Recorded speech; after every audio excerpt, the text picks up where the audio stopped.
Welcome to the Luna Syncrasy podcast, where we honor our cycles and the magic of the moon. And we're back for our second episode. Yay! So today we are going to be talking about our sun, moon, and rising signs. And so in the last episode, me and Cassie, we were introducing our big three, and now we kind of wanted to go into that. The sun and the moon, that is where those luminaries were when you were born. And the rising sign, really need to know what time you were born because the rising sign changes every 2 hours.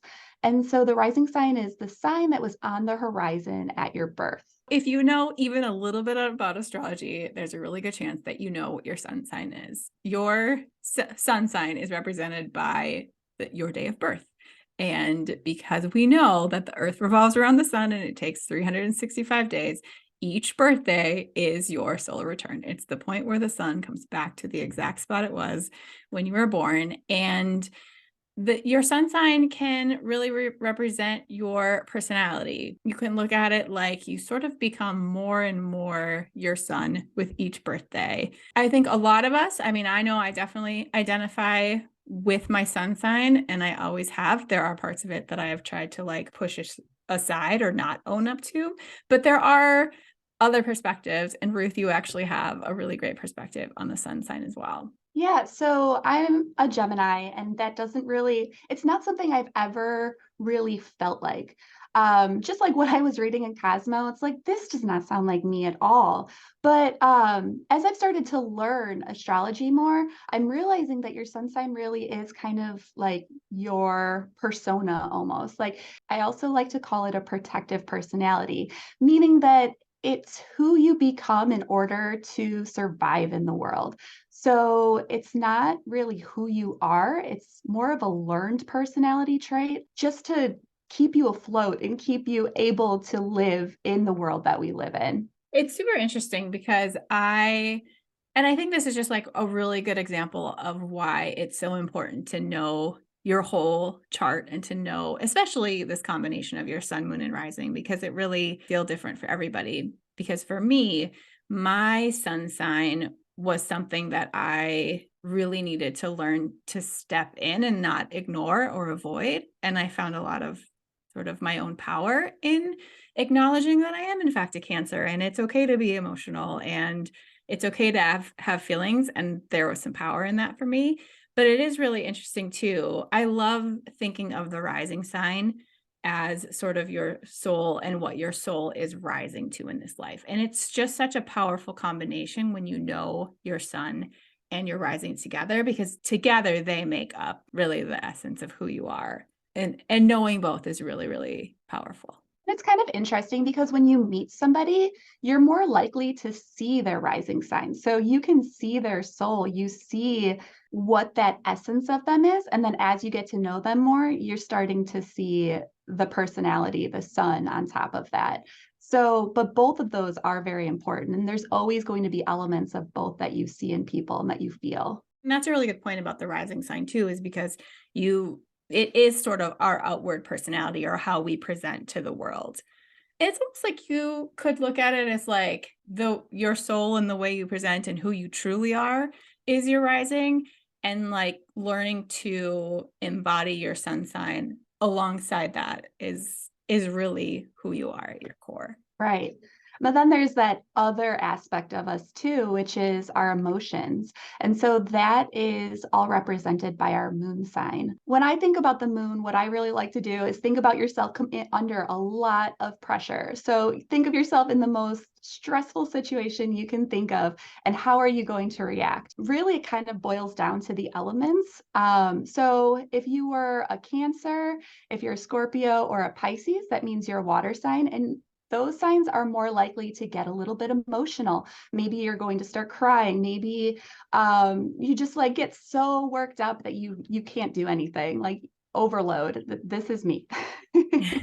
For air signs, so that would be if your moon is in Gemini, in Libra, or in Aquarius, you probably just want to talk through everything. Let's just have a discussion. Let's figure this out. That's going to be their coping mechanism. For an earth sign, so that would be if your moon is in Taurus, in Capricorn or in Virgo, then you're the person who's really good at staying calm under pressure.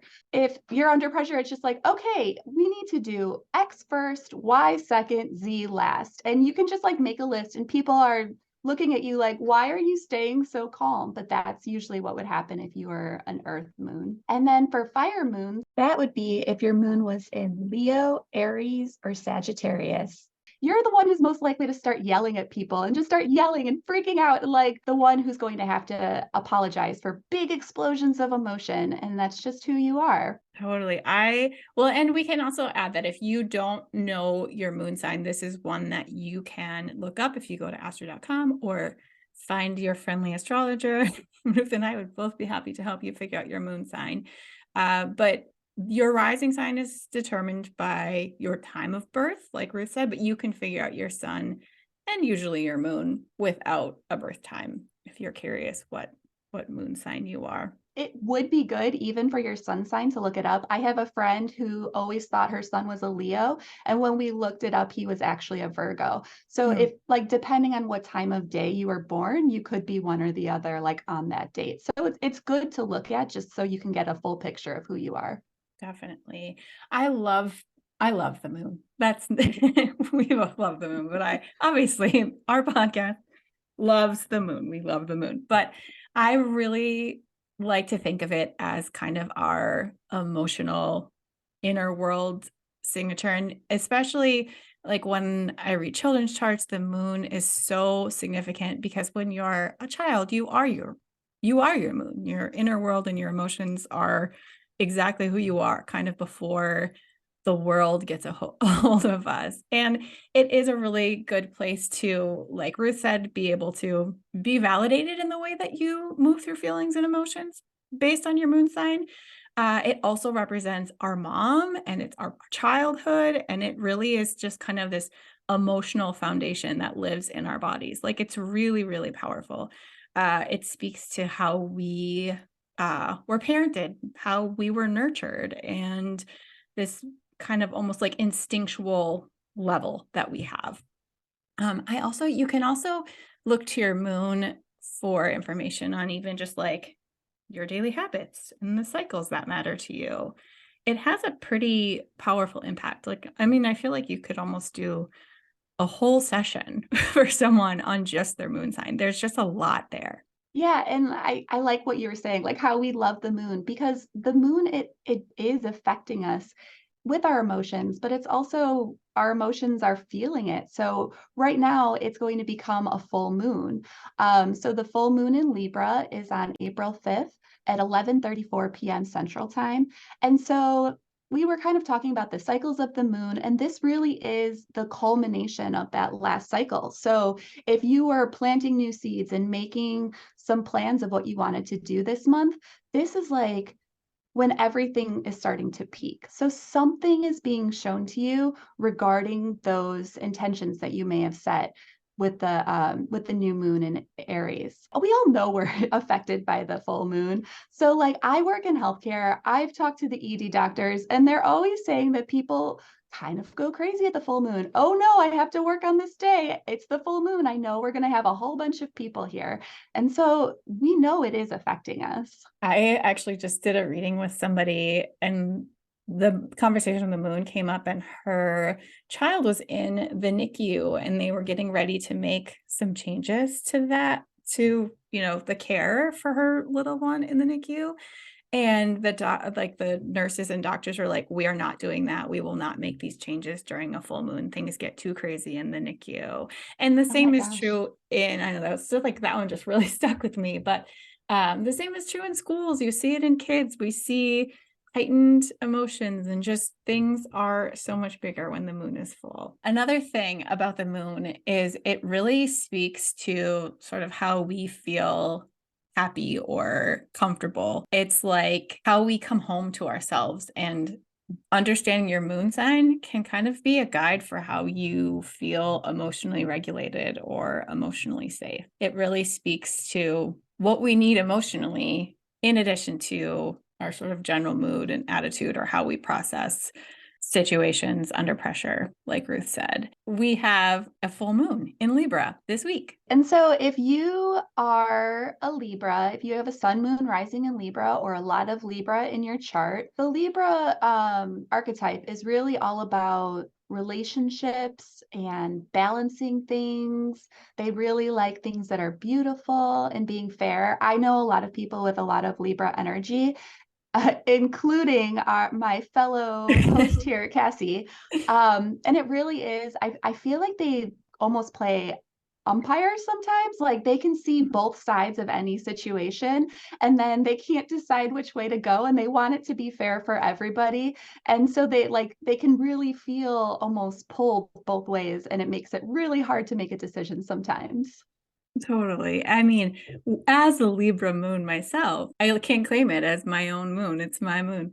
But there's an element of Libra that is very social, very playful, and like Ruth said, really good at seeing two sides to every story and being able to understand both perspectives in any situation. I also think like a Libra moon, or for a Libra moon to feel regulated, it's like it's balance and also beauty. Libra is ruled by Venus. So there's just like liking things that are aesthetically pleasing or feeling good in spaces that feel good to you. That's a big part of Libra as well. Yeah, and so this Libra moon is basically the exact opposite. Libra and Aries are opposite signs. And so there's a bit of a polarity there. So Aries is all about ourselves and doing things for us, whereas Libra is a lot more about looking at other people, like how we can balance ourselves with other people in our lives. Yes, with other relationships, with anybody else. And so, like, how this moon is more likely to show us something that's kind of within that polarity. So, like, I want to do this other person wants to do the other thing. And where are we going to find a balance with that? Yeah, I mean, this moon really feels like one that could illuminate that type of thing for you, whether it's, am I being fair to myself? Am I choosing myself? Am I being fair in my relationships? And fair isn't always necessarily the right word. It's about finding a balance. It's about finding a balance between what makes sense for you, what makes sense with the relationships in your life. And our relationships are our greatest teachers, especially if you have a lot of planets in Libra. But this Libra moon is kind of an opportunity to use that and to learn from it and say, who am I in the world and what do I bring to the table, that Aries energy, but also how do I do that within my relationships, and how am I giving to my relationships and receiving from my relationships. It's really just, I mean, it's pretty relationship focused, but your role in it specifically. And this full moon is a little bit special because it's conjunct two different planets in the sky. But one of them is Chiron, not actually a planet, but it is something that astrologers look at. And Chiron is considered to be the wounded healer. It's this whole full moon is likely to bring up something that you've been struggling with for maybe your entire life. So something, it could be even like ancestral traumas, something that happened in your childhood. It could just be things that are underlying and are really hard for you might start coming up. So even if it's something like somebody is just triggering something in you, that could be a sign this is what the Libra moon is trying to show me. And I love looking at astrology as like it's mirroring what we see in our own lives. So just using it and being like, ooh, why that's coming up right now? Let's look at it and work through it. The other planet that is participating in this full moon in Libra on Wednesday is Jupiter. And Jupiter is hanging out right next to the sun in Aries. It's called a conjunction. It only happens once a year.